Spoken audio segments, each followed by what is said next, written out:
ಓಂ ಶಾಂತಿ. ಮುರಳಿಯ ದಿನಾಂಕ 12/9/2022. मीठे बच्चे, तुम्हारा नंबर 1 दुश्मन रावण है, जिस पर ज्ञान और योग बल से जीत पानी है। तमो प्रधान से सतो प्रधान जरूर बनना है. ಮಧುರ ಮಕ್ಕಳೇ, ನಿಮಗೆ ನಂಬರ್ 1 ಶತ್ರು ರಾವಣ ಆಗಿದ್ದಾನೆ. ರಾವಣನ ಮೇಲೆ ಜ್ಞಾನ ಮತ್ತು ಯೋಗ ಬಲದಿಂದ ನೀವು ವಿಜಯ ಪಡಿಬೇಕಾಗಿದೆ. ತಮೋ ಪ್ರಧಾನದಿಂದ ಸತೋ ಪ್ರಧಾನ ಅವಶ್ಯವಾಗಿ ಆಗಬೇಕಾಗಿದೆ.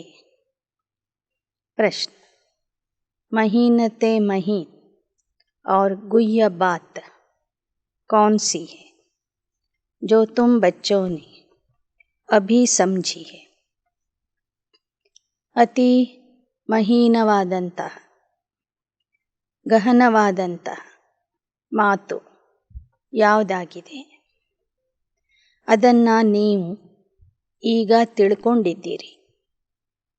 उत्तर: सबसे महीन से महीन बात है, बेहद का drama second by second shoot होता जाता, फिर 5000 वर्ष बाद वही रिपीट होगा.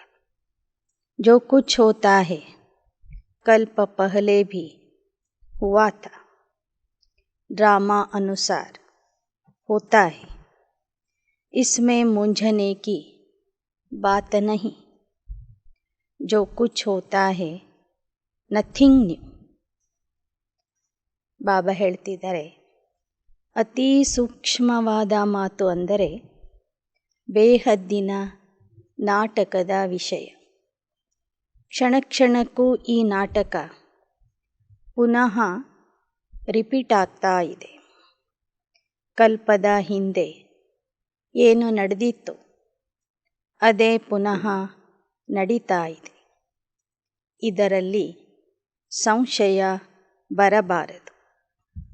ಏನು ನಡೀತಾ ಇದೆ ಅದು ಹೊಸದಲ್ಲ. सेकंड बाय सेकंड ड्रामा की रील फिरती रहती है. पुराना मिटता जाता, नया भरता जाता है.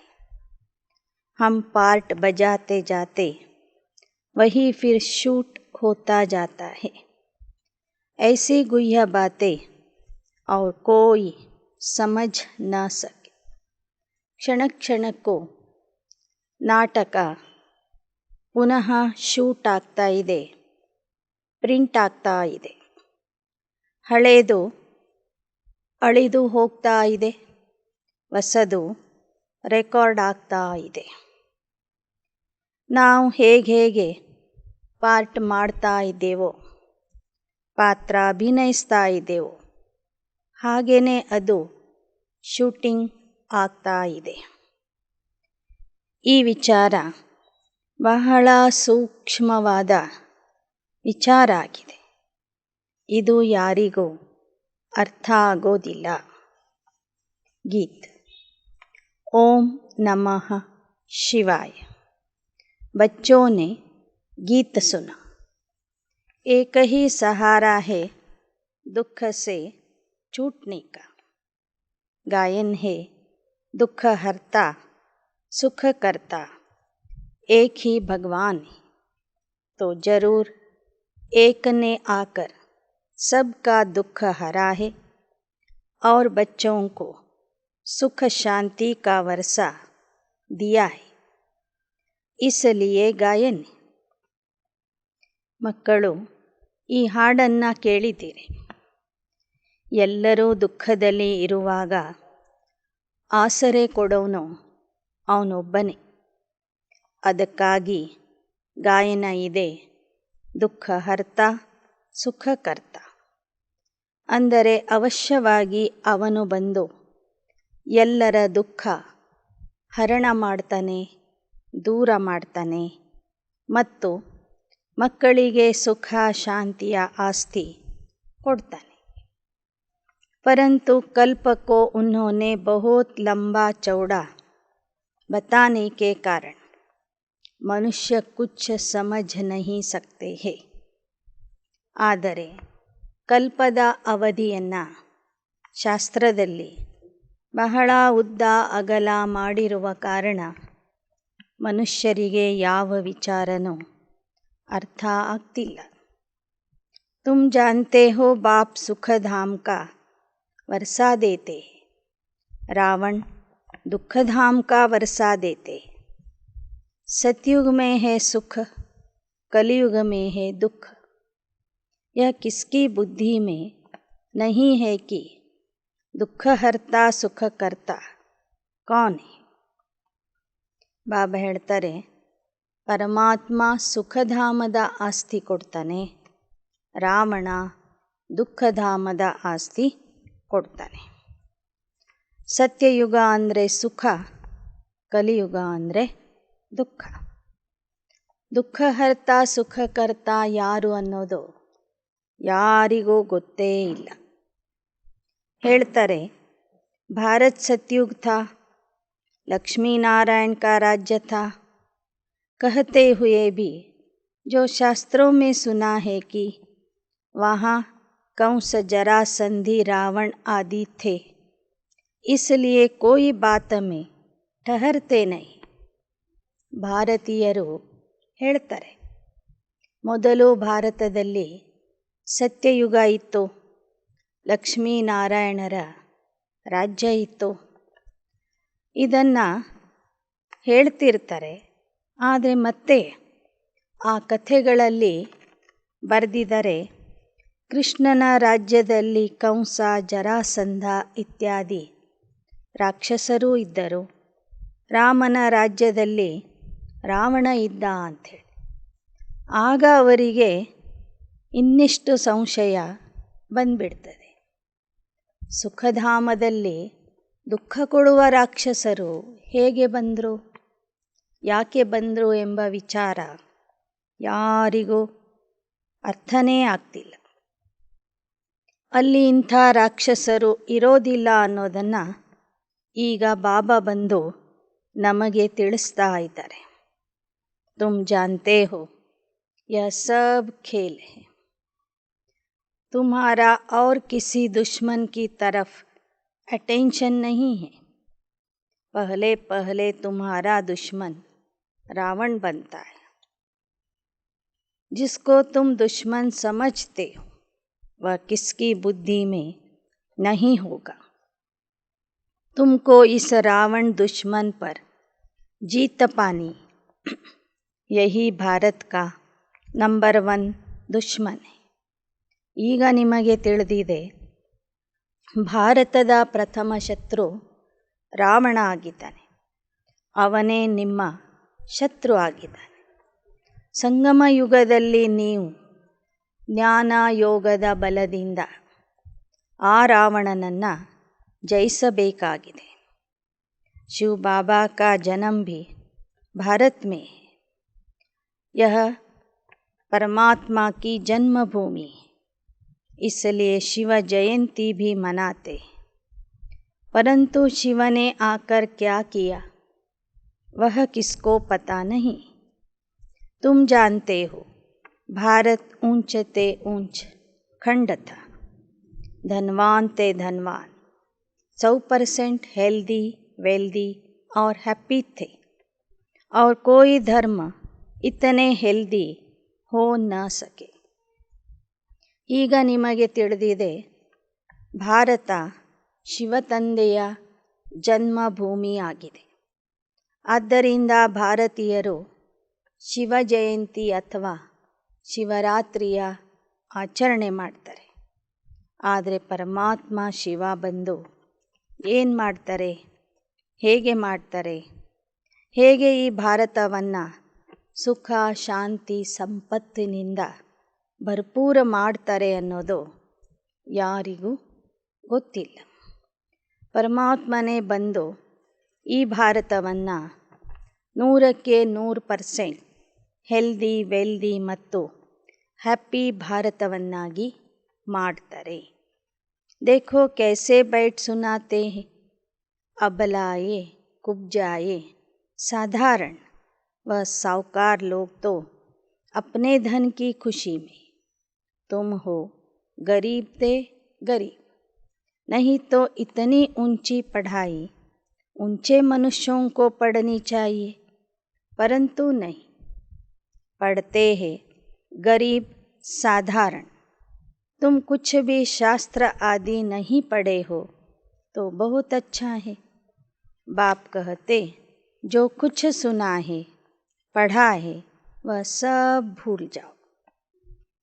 ನೋಡಿ ಬಾಬಾ ಎಷ್ಟು ಸಾಧಾರಣ ರೀತಿಯಿಂದ ಸಾಧಾರಣ ರೂಪದಲ್ಲಿ ಬಂದು ಶಿಕ್ಷಣ ಕೊಡ್ತಾರೆ. ಇದನ್ನು ಓದುವಂಥವರು ಬಡವರೇ ಹೆಚ್ಚಿನ ಸಂಖ್ಯೆಯಲ್ಲಿ ಇದ್ದಾರೆ.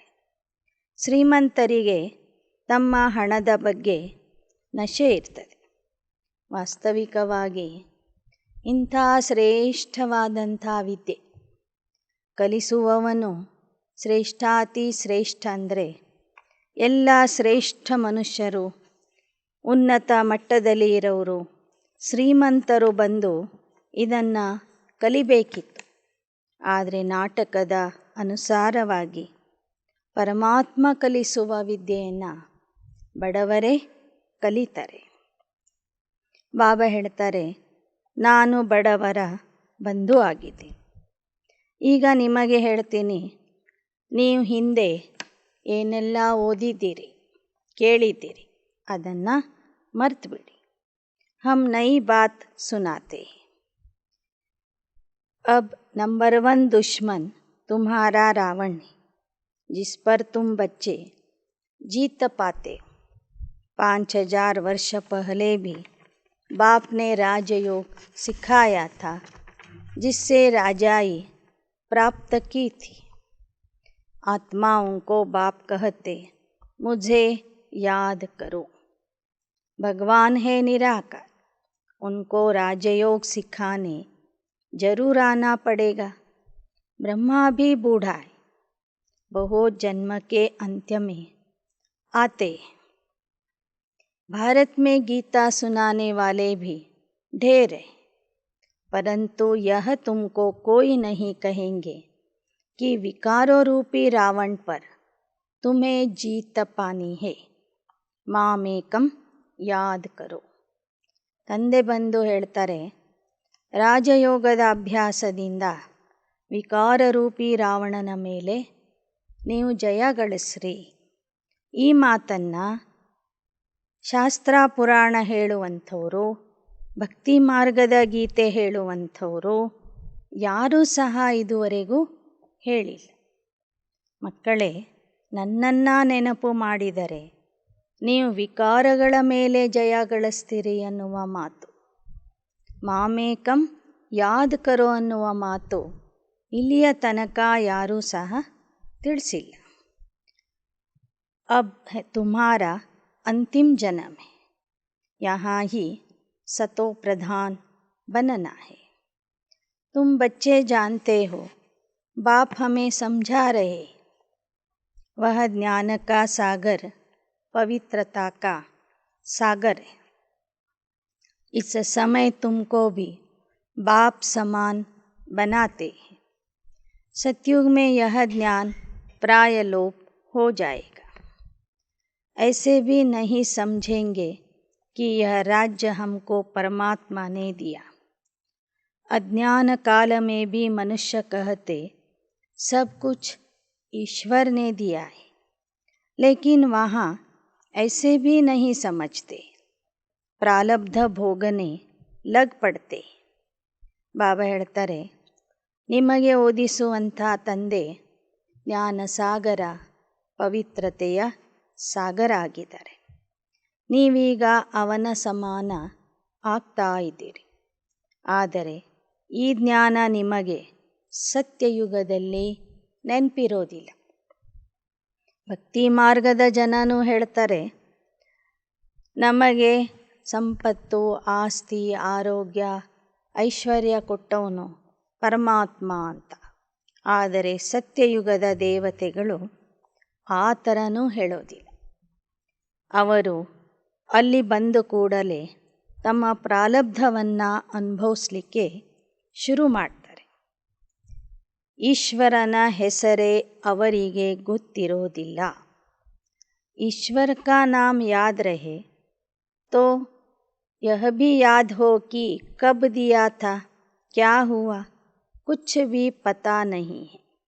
ಒಂದು ವೇಳೆ ಅವರಿಗೆ ಅಂದರೆ ದೇವತೆಗಳಿಗೆ ಈಶ್ವರನ ಹೆಸರು ನೆನಪಾಗ್ಬಿಟ್ರೆ, ಹಾಗಾದರೆ ಅವನೇ ನಮಗೆ ಆಸ್ತಿ ಕೊಟ್ಟಿದ್ದ, ಯಾವ ಸಮಯದಲ್ಲಿ ಕೊಟ್ಟಿದ್ದ, ಹೇಗೆ ಕೊಟ್ಟಿದ್ದ ಎಲ್ಲನೂ ನೆನಪು ಬರಬೇಕಿತ್ತು.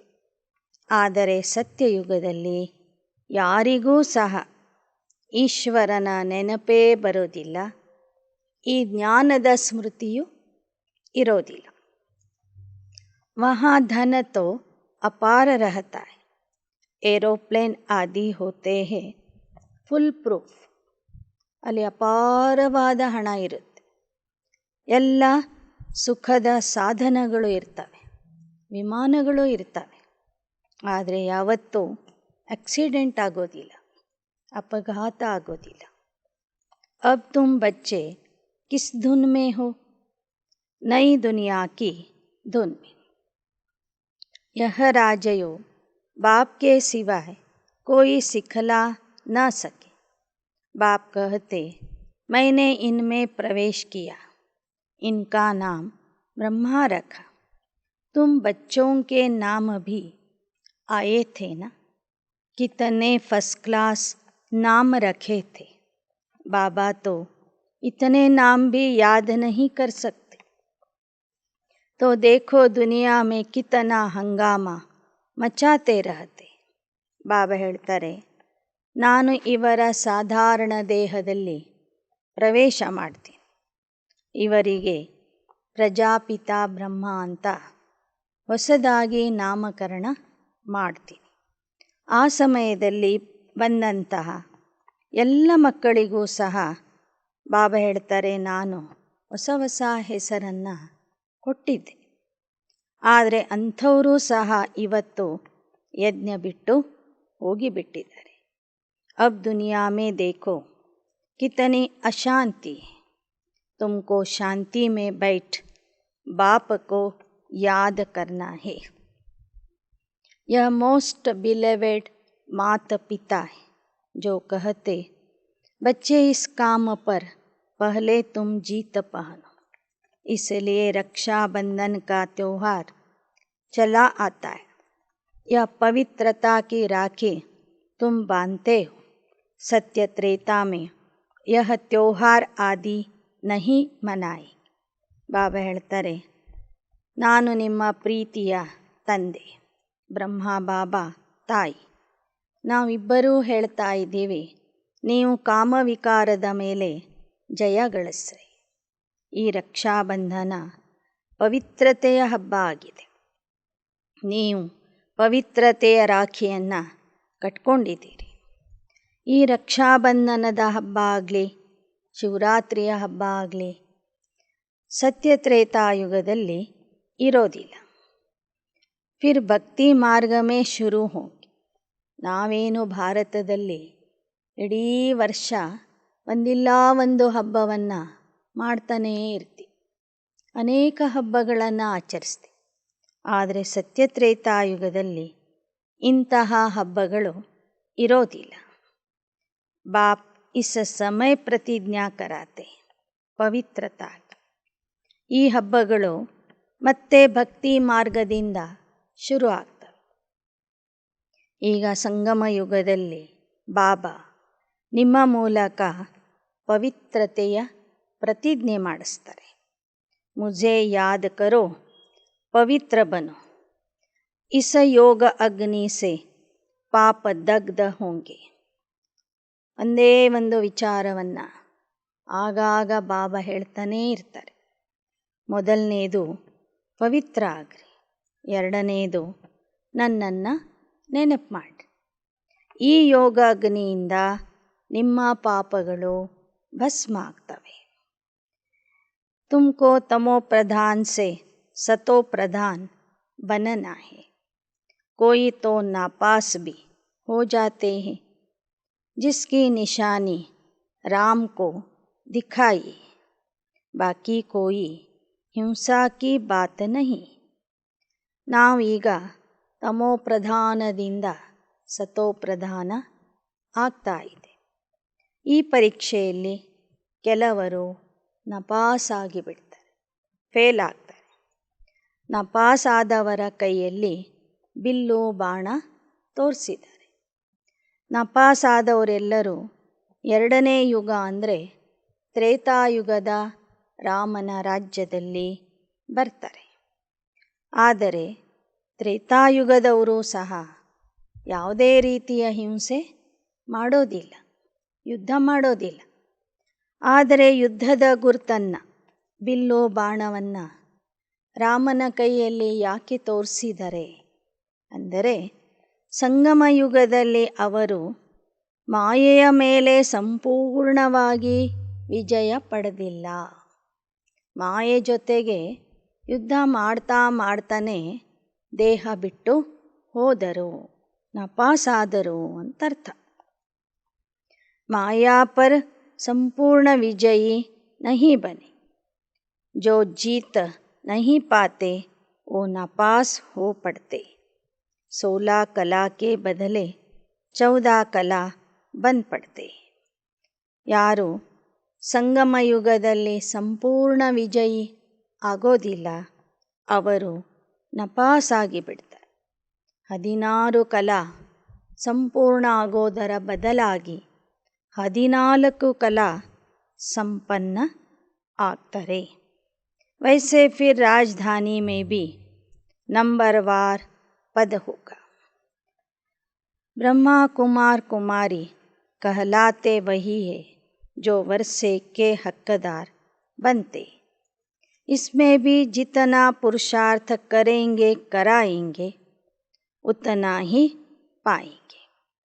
ಬಾಬಾ ಹೇಳ್ತಾರೆ, ಬ್ರಹ್ಮ ಕುಮಾರಿ ಆದವರು ತಂದೆಯ ಆಸ್ತಿಗೆ ಅಧಿಕಾರಿ ಆಗ್ತಾರೆ. ಆದರೆ ಎಲ್ಲರೂ ಒಂದೇ ಸಮಾನವಾದ ಆಸ್ತಿಯನ್ನು ಪಡ್ಕೊಳ್ಳೋದಿಲ್ಲ. ಎಷ್ಟು ಸೇವೆ ಮಾಡ್ತಾರೋ, ಪುರುಷಾರ್ಥ ಮಾಡಿಸ್ತಾರೋ ಅದರ ಆಧಾರದಿಂದ ಅವರಿಗೆ ಅಂಥಂಥ ಪದವಿ ಸಿಗ್ತದೆ. ಯಹ ಹೇ ರೂಹಾನಿ ಭಟ್ಟಿ. वह जो कराची में तुम्हारी भट्टी बनी वह और बात थी. यह योग की भट्टी और है. यह योग बल की भट्टी जिसमें कीचड़ा सब निकल जाता है. वहाँ तो तुम अपनी भट्टी में थे, कोई से मिलना नहीं होता था. यह है योग की ಭಟ್ಟಿ. ಬಾಬಾ ಹೇಳ್ತಾರೆ, ಯಜ್ಞದ ಪ್ರಾರಂಭದಲ್ಲಿ ನೀವು ಮಕ್ಕಳು 14 ವರ್ಷಗಳ ಸಮಯ ಭಟ್ಟಿಯಲ್ಲಿ ಇದ್ದೆ. ಅದು ಬೇರೆ ಭಟ್ಟಿ. ಈಗ ನಡೀತಿರೋದು ಯೋಗ ಬಲದ ಭಟ್ಟಿ. ಯಾರ್ಯಾರು ಎಷ್ಟೆಷ್ಟು ಯೋಗ ಮಾಡ್ತಾರೋ ಅಷ್ಟೇ ಅವರು ತಮ್ಮ ಪಾಪವನ್ನು ಕಳ್ಕೊತಾರೆ. ಆ ಭಟ್ಟಿಯಲ್ಲಿ ಇದ್ದಾಗ ನೀವು ಯಾರ ಜೊತೆಗೂ ಮಾತಾಡ್ತಿರಲಿಲ್ಲ, ಹೊರಗಿನ ಜಗತ್ತಿನ ಸಂಪರ್ಕನೇ ನಿಮಗೆ ಇರಲಿಲ್ಲ. ಆದರೆ ಈಗ ಭಟ್ಟಿ ಮಾಡುವಂಥವರು ಜಗತ್ತಿನ ಮಧ್ಯದಲ್ಲಿ ಇದ್ದು ತಮ್ಮ ಯೋಗದ ಸಾಧನೆಯನ್ನು ಮಾಡ್ತಾ ಇದ್ದಾರೆ. ಆತ್ಮ ಸಮಜ್ತಿ ಹೇ, ಆತ್ಮ ಹಿ ಜ್ಞಾನ ಸುನ್ತಿ ಹೇ, ಆತ್ಮ ಹಿ ಸಂಸ್ಕಾರ ಲೇ ಜಾತಿ. ಬಾಬಾ ಲಡಾಯಿ ವಾಲೋं का मिसाल देते, संस्कार ले जाते हैं ना, दूसरे जन्म में फिर लड़ाई में ही चले जाते. ಬಾಬಾ ಹೇಳ್ತಾರೆ, ಆತ್ಮನೇ ಜ್ಞಾನ ಕೇಳ್ತಾ ಇದೆ, ಆತ್ಮನೇ ಪುರುಷಾರ್ಥ ಮಾಡ್ತಾ ಇದೆ, ಆತ್ಮನೇ ಸಂಸ್ಕಾರ ತೆಗೆದುಕೊಂಡು ಹೋಗ್ತದೆ. ಲೌಕಿಕದಲ್ಲೂ ಸಹ ಒಬ್ಬರಲ್ಲಿ ಸೈನಿಕನ ಸಂಸ್ಕಾರ ಇದ್ದರೆ ಅವ್ರ ದೇಹ ಬಿಟ್ಟ ನಂತರ ಮತ್ತೊಂದು ಜನ್ಮದಲ್ಲಿಯೂ ಸಹ ಸೈನಿಕ ಆಗಿ ದೇಶದ ಸೇವೆ ಮಾಡ್ತಾರೆ. ವಹ जिस्मानी मिलिट्री में चले जाते, तुम्हारे में कोई शरीर छोड़ते तो इस रूहानी मिಲಿಟ್ರಿ में आ जाते. ಹೇಗೆ ದೈಹಿಕವಾಗಿ ಯುದ್ಧ ಮಾಡೋರು ದೇಹ ಬಿಟ್ಟ ನಂತರ ಮತ್ತೆ ಯುದ್ಧಕ್ಕೆ ಹೋಗಿಬಿಡ್ತಾರೆ, ಹಾಗೆ ಬಾಬನ ಮಕ್ಕಳು ನೀವ್ಯಾರಾದರೂ ದೇಹ ಬಿಟ್ಟರೆ ಮತ್ತೆ ಈ ಆತ್ಮಿಕ ಸೈನ್ಯದಲ್ಲಿ ಬಂದು ಸೇರ್ಕೊಳ್ತೀರಿ, ಮಾಯೆ ಜೊತೆಗೆ ಯುದ್ಧ ಮಾಡ್ತೀರಿ. कर्मों का हिसाब किताब चुकतो करने जाते, ऐसे बहुत होंगे. एक एक के लिए बाप से थोड़े ही पूछना है. बाबा कहेंगे, इससे तुम्हारा क्या फ़ायदा, तुम अपने धंधे में रहो, पापों को भस्म करने का ख्याल करो. यह भोग आदि जो लगाते हैं यह भी ड्रामा है. ಯಾರಾದರೂ ದೇಹ ಬಿಟ್ಟಾಗ ಉಳಿದ ಮಕ್ಕಳು ಬಾಬೋರಿಗೆ ಕೇಳ್ತಿರ್ತಾರೆ, ಬಾಬಾ ಅವ್ರು ಎಲ್ಲಿ ಜನ್ಮ ಪಡೆದಿರ್ಬೋದು, ಎಲ್ಲಿಗೆ ಹೋಗಿರ್ಬೋದು, ಏನು ಎಂತೋ. ಬಾಬಾ ಹೇಳ್ತಾರೆ, ಅದನ್ನು ಕೇಳಿ ನಿಮಗೇನು ಲಾಭ ಇದೆ, ನೀವು ನಿಮ್ಮ ಕರ್ತವ್ಯ ಮಾಡ್ತಾ ಇರಿ, ನಿಮ್ಮ ಉದ್ಯೋಗ ಮಾಡಿರಿ, ಬಾಬನ ನೆನಪು ಮಾಡಿರಿ, ಪಾಪ ಭಸ್ಮ ಮಾಡ್ಕೊಳ್ಳಿ. ನಿಮ್ಮ ಪಾಪ ಭಸ್ಮ ಮಾಡಿಕೊಳ್ಳಿಕ್ಕೆ ಚಿಂತೆ ಮಾಡ್ರಿ ವಿನಃ ಮತ್ತೊಬ್ಬರು ಎಲ್ಲಿ ಹೋಗಿದ್ದಾರೆ, ಏನಾಗಿ ಹುಟ್ಟಿದ್ದಾರೆ ಅಂತ ವಿಚಾರ ಮಾಡಬೇಡಿ. ಆದರೆ ದೇಹ ಬಿಟ್ಟ ನಂತರ ಭೋಗ ಇಡುವಂಥ ಪದ್ಧತಿ ಏನಿದೆ ಬಾಬೋರ್ ಮನೆಯಲ್ಲಿ, ಅದು ಸಹ ನಾಟಕದ ಅನುಸಾರವಾಗಿ ನಿಗದಿಯಾಗಿದೆ. ನಾಟಕದಲ್ಲಿ ಆ ಥರ ಇದೆ, ಆ ಕಾರಣದಿಂದ ಭೋಗ ಇಡಲಾಗ್ತದೆ. ಆ ಆತ್ಮದ ಪ್ರತಿಯಾಗಿ ಬಾಬಾ ಸಂದೇಶನು ಕಳಿಸ್ತಾರೆ. ಬಾಪ್ ಕಹತೆ ಯಹ ಡ್ರಾಮಾ ಕಾ ಜ್ಞಾನ್ ಜೋ ಹೈ, ಯಹ ಮಹೀನ ಬಾತೆ ಜೋ ಹೈ, ಕೋಯಿ ಶಾಸ್ತ್ರೋ ಮೇ ನಹಿ. ಇನ್ನು ನಾಟಕದ ವಿಷಯ ಬಹಳ ಸೂಕ್ಷ್ಮವಾಗಿದೆ, ಬಹಳ ಗಹನವಾಗಿದೆ. ಈ ವಿಚಾರ ನಾಟಕ ಪುನಃ ಪುನಃ ಪುನರಾವರ್ತನೆ ಆಗ್ತದೆ ಎಂಬ ವಿಚಾರ ಯಾವ ಶಾಸ್ತ್ರಗಳಲ್ಲಿನೂ ಇಲ್ಲ ಅಂತ ಹೇಳ್ತಾರೆ ಬಾಬಾ. ಯಹ ತೋ ಹಾರ ಜೀತ ಕಾ ಖೇಲ್ ಹೈ, ಮಾಯಾತೆ ಹಾರೆ ಹಾರ ಹೈ, ಮಾಯಾತೆ ಜೀತೆ ಜೀತೆ. ಈ ನಾಟಕ ಸೋಲು ಗೆಲುವಿನ ಆಟ ಆಗಿದೆ.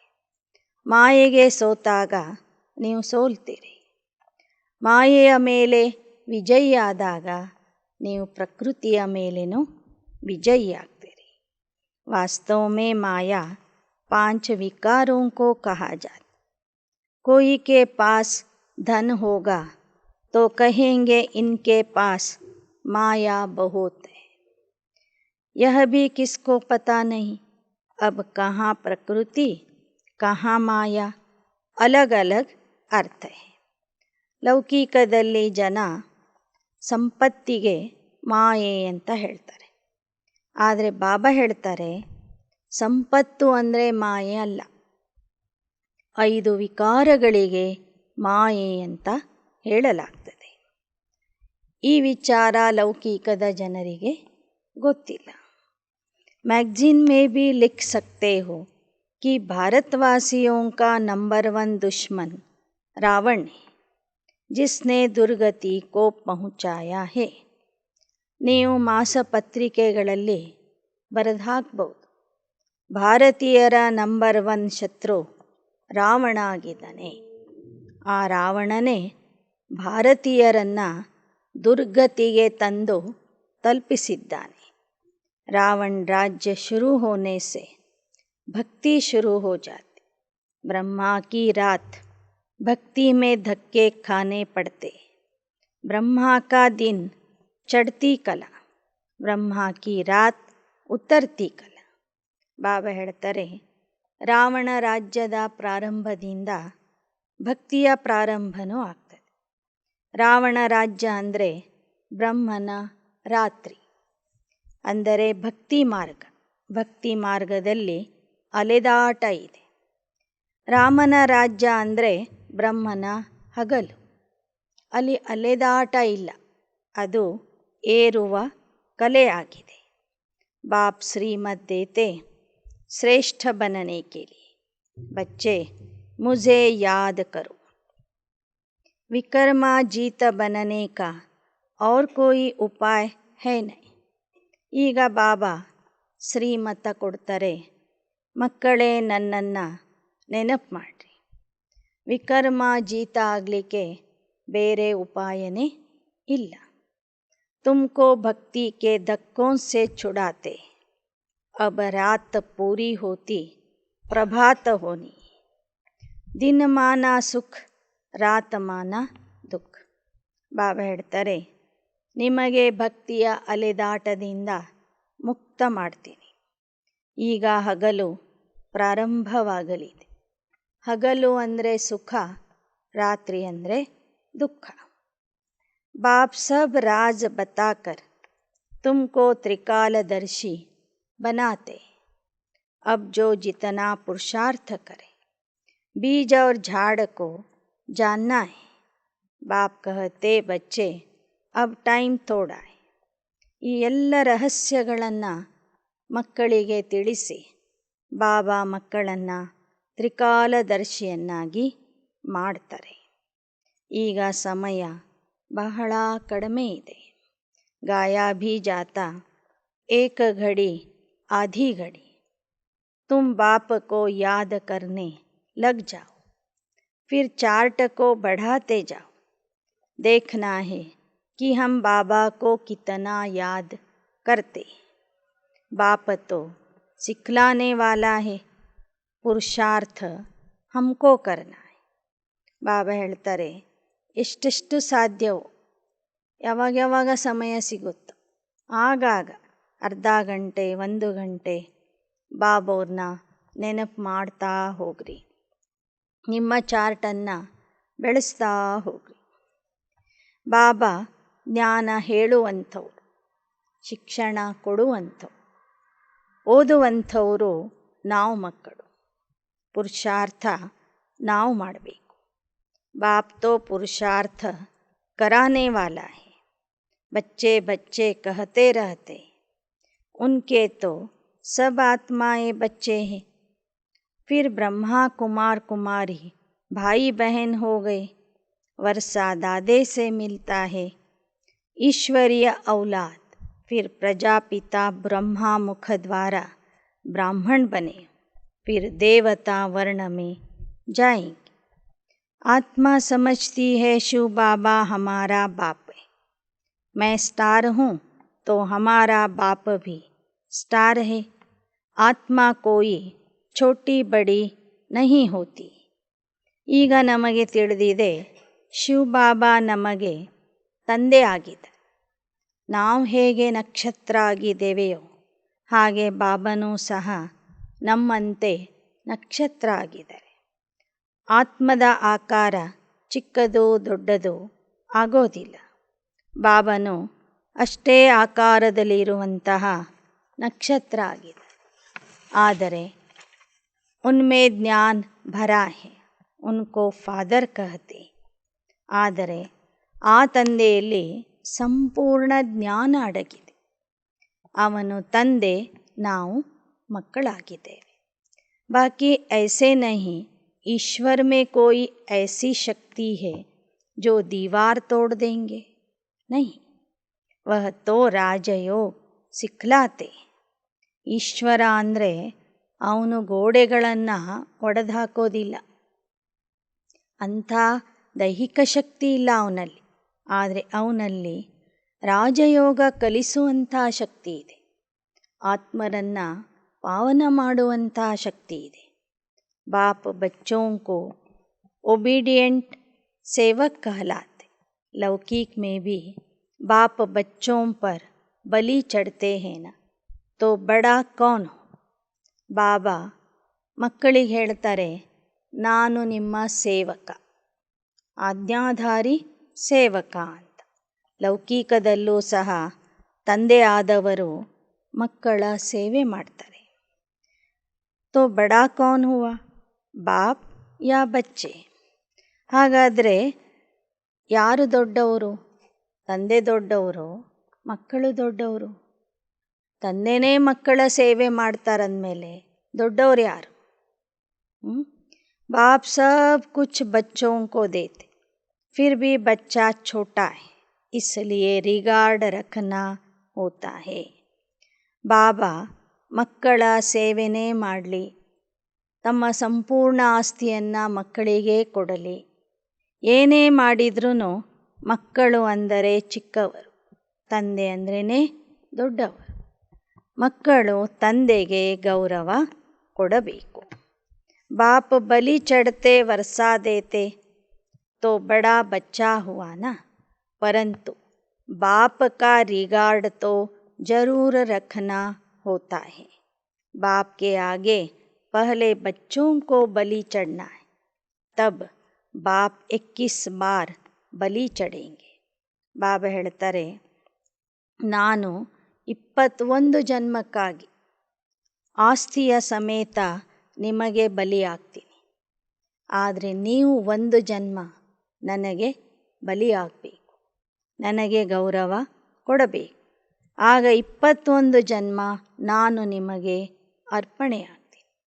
ಭಕ್ತಿ ಮಾರ್ಗ ಮೇ ಭಿ ईश्वर अर्थ कुछ न कुछ देते हैं, उनके एवज में फिर बाबा भी देते हैं. यहाँ तो है ही बेहद की बात. कहते बाप, हे बाबा, जब आएंगे तुम, हम तुम पर बलिहार जाएंगे. अब वह समय आ गया है. इसलिए बाबा प्रश्न पूछते, तुमको कितने बच्चे? ಭಕ್ತಿ ಮಾರ್ಗದಲ್ಲೂ ಹೇಳ್ತಾರೆ, ನಮಗೆ ಎಲ್ಲವನ್ನು ಕೊಟ್ಟವನು ಪರಮಾತ್ಮ ಅಂತೇಳಿ. ಈಶ್ವರನಿಗಾಗಿ ದಾನ ಪುಣ್ಯ ಮಾಡ್ತಾರೆ, ಬದಲಾಗಿ ಆ ಈಶ್ವರ ತಂದೆ ಎಲ್ಲರಿಗೂ ಅದರ ಫಲ ಕೊಡ್ತಾನೆ. ಅದು ಅಲ್ಪಕಾಲದ ವಿಚಾರ ಆಗಿದೆ, ಅಲ್ಪಕಾಲದ ಫಲ ಆಗಿರ್ತದೆ. ಇದು ಬೇಹದ್ದಿನ ವಿಚಾರ ಆಗಿದೆ. ಇಲ್ಲಿ ನೀವು ಬೇಹದ್ದಿನ ತಂದೆಗೆ ಅರ್ಪಣೆ ಮಾಡಿಬಿಟ್ಟರೆ ಅವನು ನಿಮಗೆ 21 ಜನ್ಮದ ಆಸ್ತಿಯನ್ನು ಕೊಡ್ತಾನೆ. ನೀವು ಭಕ್ತಿ ಮಾರ್ಗದಲ್ಲಿ ಹಾಡ್ತಾ ಇದ್ರಿ, ಹೇ ಭಗವಂತ, ಹೇ ಪರಮಾತ್ಮ, ನೀನು ಬಂದುಬಿಟ್ರೆ ನಾವು ಸಂಪೂರ್ಣ ನಿನಗೆ ಏನಾಗ್ತೀವಿ? ಬಲಿ ಆಗ್ತೀವಿ, ಬಲಿಹಾರಿ ಆಗ್ತೀವಿ. ನಿನ್ನನ್ನು ಬಿಟ್ಟು ನಾವು ಎಲ್ಲೂ ಹೋಗೋದಿಲ್ಲ ಅಂತಲೂ ಹೇಳ್ತಿದ್ರಿ. ಈಗ ಆ ಸಮಯ ಬಂದಿದೆ. ಅದಕ್ಕಾಗಿ ಬಾಬಾ ಪ್ರಶ್ನೆ ಕೇಳ್ತಾರೆ, ನಿಮಗೆ ಎಷ್ಟು ಜನ ಮಕ್ಕಳು ಅಂತ. ಆಗ ಜ್ಞಾನ ತಿಳಿದವರು ಶಿವಬಾಬನಿಗೆ ಸೇರಿಸಿ ತಮ್ಮ ಮಕ್ಕಳ ಸಂಖ್ಯೆಯನ್ನು ಹೇಳ್ತಾರೆ. ಖ್ಯಾಲ್ ಮೇ ಆತಾ ಹೈ ಏಕ ಶಿವ ಬಾಬಾ ಭಿ बालक है. अब बताओ तुम्हारा कल्याण कौन सा बालक करेगा, तो उनको वारिस बनाना चाहिए ना. ಈಗ ನಿಮ್ಮ ಕಲ್ಯಾಣ ಯಾವ ಮಕ್ಕಳು ಮಾಡ್ತಾರೆ? ತಿಳ್ಕೊಳ್ಳಿ, ನಿಮಗೆ 2-3 ಜನ ಮಕ್ಕಳಿದೆ. ಆದರೆ ಅವರಿಗಿಂತ ಹೆಚ್ಚಿನ ಕಲ್ಯಾಣ ಯಾರು ಮಾಡ್ತಾರೆ? ಪರಮಾತ್ಮನೇ ನಿಮ್ಮ ಕಲ್ಯಾಣ ಮಾಡ್ತಾನೆ. ಶಿವ ಬಾಲಕ ಆಗಿ ನಿಮ್ಮನ್ನು ನೋಡ್ಕೊಳ್ತಾನೆ. ಅಂದ ಮೇಲೆ ಮೊದಲು ನೀವು ಅವನನ್ನು ವಾರಸುದಾರರನ್ನಾಗಿ ಮಾಡ್ಕೋಬೇಕು. ಯಹ ಸಮಯ ಐಸಾ ಆ ರಹಾ ಹೈ ಜೋ ಕೋಯಿ ಕಿಸ್ಕಾ ಕ್ರಿಯಾ ಕರ್ಮ ಕರ್ನೆ ವಾಲಾ ಹಿ ನಹೀ ರಹೆ. इसलिए बाप कहते देह सहित सब कुछ त्याग, ट्रस्टी हो, ಶ್ರೀಮತ್ ಪರ್ ಚಲ್ತೇ ರಹೋ. ಬಾಬಾ ಹೇಳ್ತಾರೆ, ಈಗ ಎಂತಹ ಸಮಯ ಬರ್ತಾ ಇದೆ ಅಂದರೆ, ಕೊನೆಗೆ ನೀವು ದೇಹ ಬಿಟ್ಟಾಗ ನಿಮ್ಮ ಕ್ರಿಯಾಕರ್ಮ ಮಾಡಲಿಕ್ಕೆ ನಿಮ್ಮ ಮಕ್ಕಳು ಇರೋದಿಲ್ಲ. ಆದ್ದರಿಂದ ನೀವು ಈಗಿಂದಲೇ ದೇಹ ಸಹಿತವಾಗಿ ಎಲ್ಲವನ್ನೂ ಮರೆತು ಎಲ್ಲವನ್ನೂ ತ್ಯಾಗ ಮಾಡಿ ಟ್ರಸ್ಟಿಯಾಗಿ ನಡೀರಿ. ಶ್ರೀಮತದಂತೆ ನಡೀರಿ. डायरेक्शन देते रहेंगे, तुम्हारी सेवा करते रहेंगे, तुमको स्वर्ग का मालिक बना दे. हम तो निष्कामी, सर्व का सद्गति दाता एक बाप ही निष्कामी है, वह एवर पावन है. बाप कहते बच्चे मददगार बनो. हमारा मददगार ಗೋಯಾ ಅಪ್ನಾ ಮದದ್ಗಾರ್ ಬಂತೆ ಹೋ. ಬಾಬಾ ಹೇಳ್ತಾರೆ, ನಾನು ಕೊನೆಯವರೆಗೂ ನಿಮ್ಮ ಸೇವೆ ಮಾಡ್ತೀನಿ, ನಿಮಗೆ ಸ್ವರ್ಗದ ಮಾಲೀಕ ಮಾಡ್ತೀನಿ. ನಾನು ನಿಷ್ಕಾಮ ಸೇವಾಧಾರಿ, ನಿಸ್ವಾರ್ಥ ಸೇವಕ, ಸರ್ವರ ಸದ್ಗತಿ ದಾತ, ಸದಾ ಪಾವನ ಪವಿತ್ರವಾಗಿ ಇರುವಂಥ. ನಾನು ಹೇಳ್ತಿದ್ದೀನಿ, ಮಕ್ಕಳೇ, ಈಗ ನೀವು ನನ್ನ ಸಹಯೋಗಿಗಳಾದರೆ ನಾನು ನಿಮಗೆ ಸಹಯೋಗ ಕೊಡ್ತೀನಿ. ನನಗೆ ಸಹಯೋಗ ಕೊಡೋದಂದರೆ ಏನು? ನಿಮಗೆ ನೀವೇ ಸಹಯೋಗ ಕೊಟ್ಟಂತೆ. अच्छा, मीठे मीठे सिकिलदे बच्चों प्रति मात पिता बाप दादा का याद प्यार. Good morning. रूहानी बाप की रूहानी बच्चों को नमस्ते. रूहानी बच्चों की रूहानी बाप दादा को याद प्यार, गुड मॉर्निंग और नमस्ते नमस्ते नमस्ते. धारणा के लिए मुख्य सार. सदा अपनी धुन में रहना है. अपने पापों को भस्म करने का ख्याल करना है. दूसरी बातों के प्रश्नों में नहीं जाना है. अपने संस्कारों को परिवर्तन करने के लिए योग की भट्टी में रहना है. ಸದಾ ನಿಮ್ಮದೇ ಆಗಿರುವಂತಹ ನಶೆಯಲ್ಲಿ ಇರಬೇಕು. ನಿಮ್ಮ ಪಾಪಗಳನ್ನು ಭಸ್ಮ ಮಾಡಿಕೊಳ್ಳುವುದಕ್ಕೆ ವಿಚಾರ ಮಾಡಬೇಕು. ಅನ್ಯ ಮಾತುಗಳಲ್ಲಿ ಪ್ರಶ್ನೆಗಳಲ್ಲಿ ಹೋಗಬಾರದು. ನಿಮ್ಮ ಸಂಸ್ಕಾರಗಳನ್ನು ಪರಿವರ್ತನೆ ಮಾಡಿಕೊಳ್ಳುವುದಕ್ಕಾಗಿ ಯೋಗದ ಭಟ್ಟಿಯಲ್ಲಿ ಇರಬೇಕು. ಎರಡನೇದು, ದೇಹ ಸಹಿತ ಸಬ್ ಕುಚ್ त्याग पूरा ट्रस्टी हो श्रीमत पर चलना है. बाप का पूरा रिगार्ड रखना है. मददगार बनना है. ದೇಹ ಸಹಿತವಾಗಿ ಎಲ್ಲವನ್ನೂ ತ್ಯಜಿಸಿ ಸಂಪೂರ್ಣ ಟ್ರಸ್ಟಿ ಆಗಬೇಕು. ಶ್ರೀಮತದಂತೆ ನಡೆಯಬೇಕು. ತಂದೆಗೆ ಸಂಪೂರ್ಣ ಗೌರವ ಕೊಡಬೇಕು. ತಂದೆಯ ಸಹಾಯಕ ಆಗಬೇಕು. वरदान.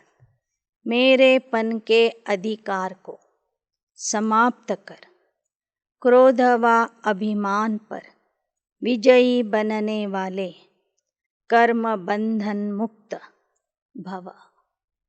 ನನ್ನತನದ ಅಧಿಕಾರವನ್ನು ಸಮಾಪ್ತಿ ಮಾಡಿ ಕ್ರೋಧ ಮತ್ತು ಅಭಿಮಾನದ ಮೇಲೆ ವಿಜಯಿ ಆಗುವಂತಹ ಕರ್ಮ ಬಂಧನ ಮುಕ್ತ ಆಗಿರಿ. जहाँ मेरे पन का अधिकार रखते हो कि क्यों किया, यह मेरी है या मेरा है, तो क्रोध अभिमान मोह आता है. लेकिन यह सेवा के साथी है, न कि मेरे का अधिकार है. जब मेरा नहीं तो क्रोध मोह, यह कर्म बंधन भी नहीं.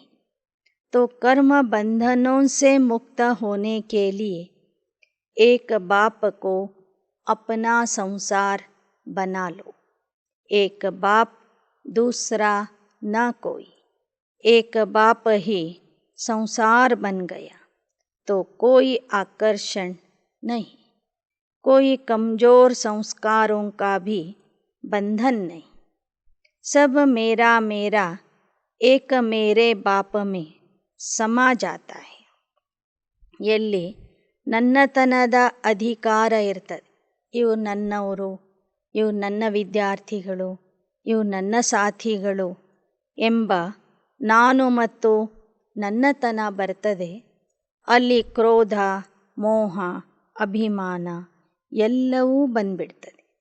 ಎಲ್ಲಿ ನನ್ನತನ ಇರೋದಿಲ್ಲ ಅಲ್ಲಿ ಕ್ರೋಧ, ಮೋಹ, ಕರ್ಮ ಬಂಧನನೂ ಇರೋದಿಲ್ಲ.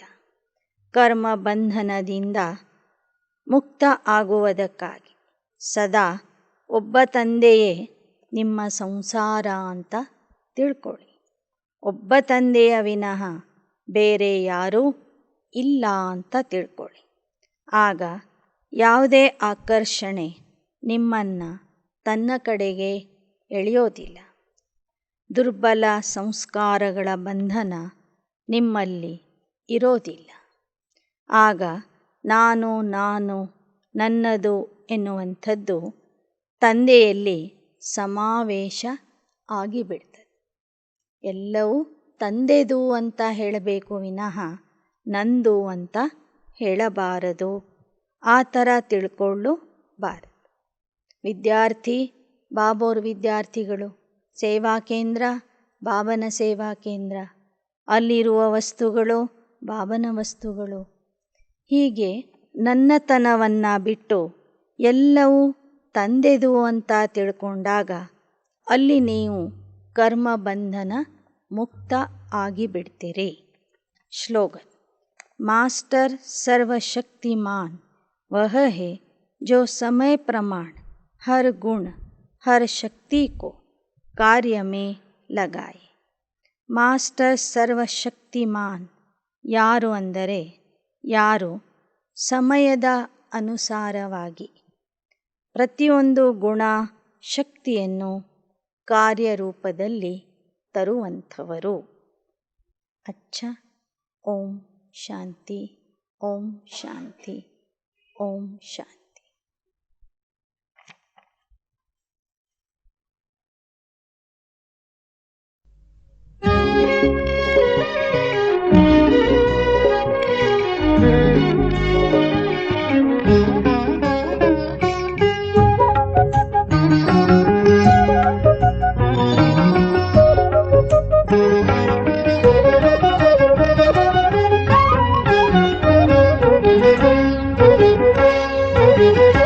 ನಿನ್ನನೆಂದು ಮರೆಯಲಾರೆ, ನಿನ್ನ ನಗಲಿ ಬದುಕಲಾರೆ, ನೀನೆ ನನಗೆ ಆಸರೆ, ಬಾಬಾ ನನಗೆ ಆಸರೆ. ನಿನ್ನನೆಂದು ಮರೆಯಲಾರೆ, ನಿನ್ನ ನಗಲಿ ಬದುಕಲಾರೆ, ನೀನೆ ನನಗೆ ಆಸರೆ, ಬಾಬಾ ನನಗೆ ಆಸರೆ. ನಿನ್ನನೆಂದು ಮರೆಯಲಾರೆ.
ನಿನ್ನನೆ